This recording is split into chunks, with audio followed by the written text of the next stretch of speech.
What's up, Bookie Wookies?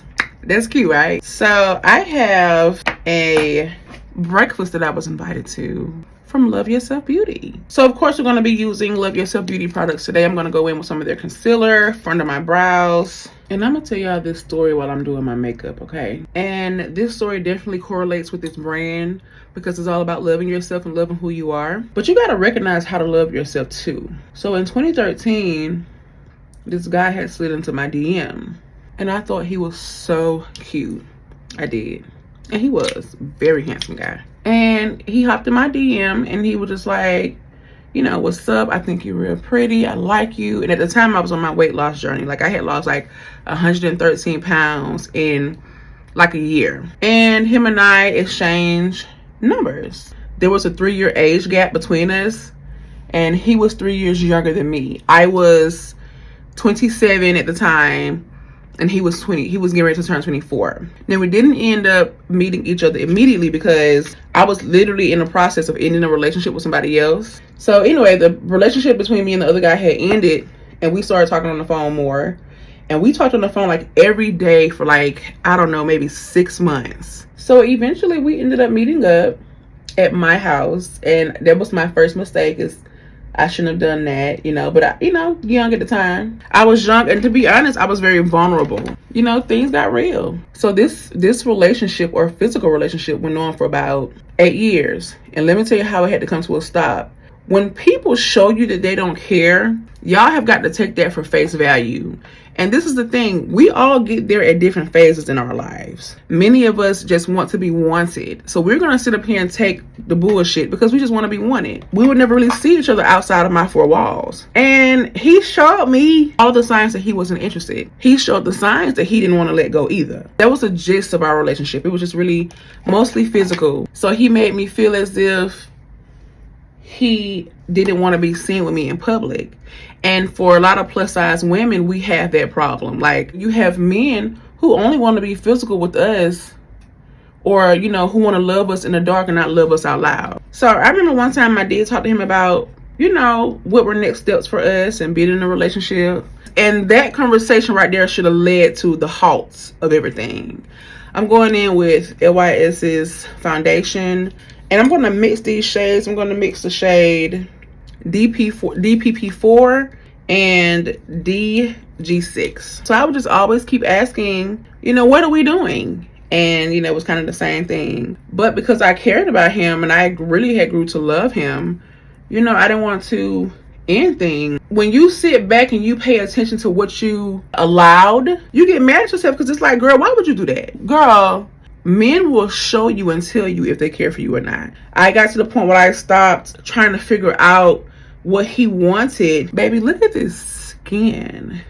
Okay, Love Yourself Beauty. Like this. I like this. Make a long story short, the whole relationship was on and off. In 2019, I ended up getting my home. So mind you, at this point, him and I are like 6 years in, 6 or 7 years in, okay? And when I get my home, he disappears again. I hadn't really been intimate with him because, you know, he had kind of been playing these disappearing acts on me. So I hadn't really spoken to him. And I remember I couldn't, you know, kept trying to call. He didn't answer the phone. And I was like, you know what? Fuck this shit. I'm done. Well, guess who reaches out a month and a half later? And he's like, oh, did you get your number changed? I said, yes. He said, why? I said, because of you. I started this whole content creation thing in 2019 because I was going through what I was dealing with him. So he ended up telling me that he was in the hospital. He said he had been in the hospital for like 3 weeks. Me being the loving woman that I am, and I was like, you know, I hate that. You know, I really don't want anything to happen to you. You know, I know that we have our ups and downs, you know, and whatever the fuck this is that we got, I don't know. So eventually he ended up coming to the house.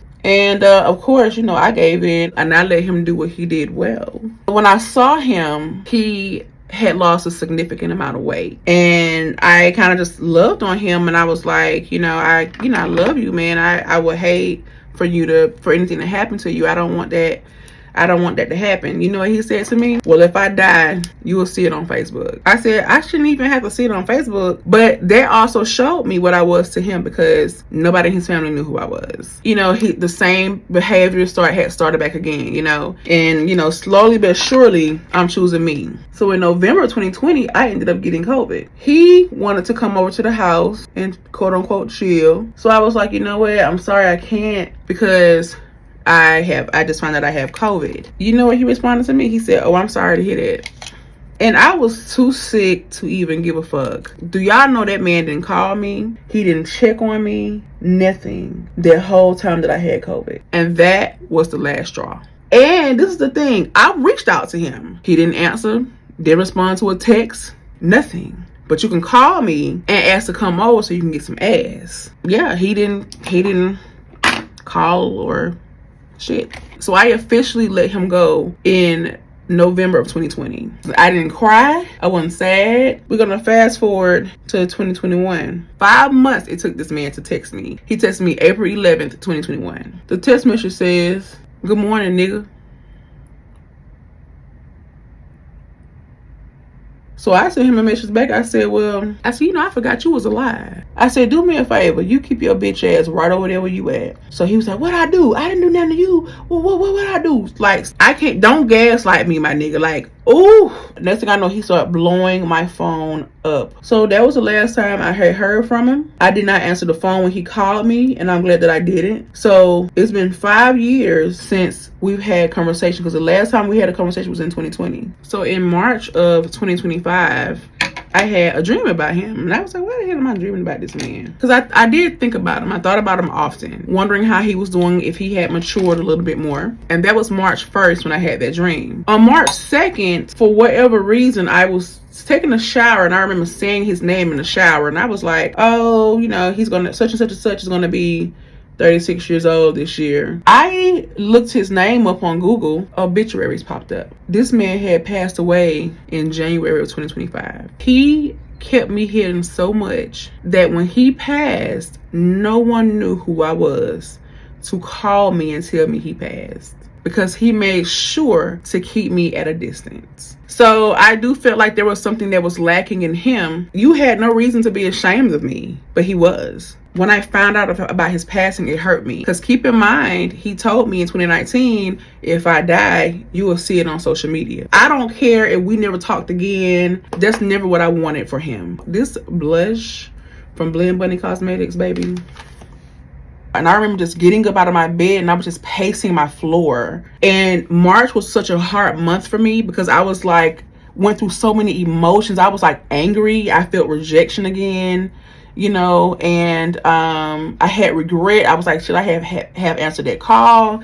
And then it slowly started to dawn on me, Danielle, he didn't tell anybody about you for you to even attend his funeral. No one knew who you were, sweetie. I watched his service online. Cannot believe that this man is in this casket. And when I tell you, I went through such a depression in March. I was depressed over somebody who did not show me the love that I deserved, but the heart that I have cared for him still. I'm gonna go in with the color Sincere from Love Yourself Beauty. And I really had no regrets other than what I allowed from him. But still, I went through the motions. Thank God for therapy and thank God for prayer. And I forgot to tell you how the dream went. I was backing into my driveway, and he was walking out of my garage in this dream. He had a pep in his step. He was smiling. And I got out the car and I said, what you doing here? That was it. I don't even remember him speaking in the dream. I don't remember him saying anything in this dream. I just know that's what I said. That's all I remember.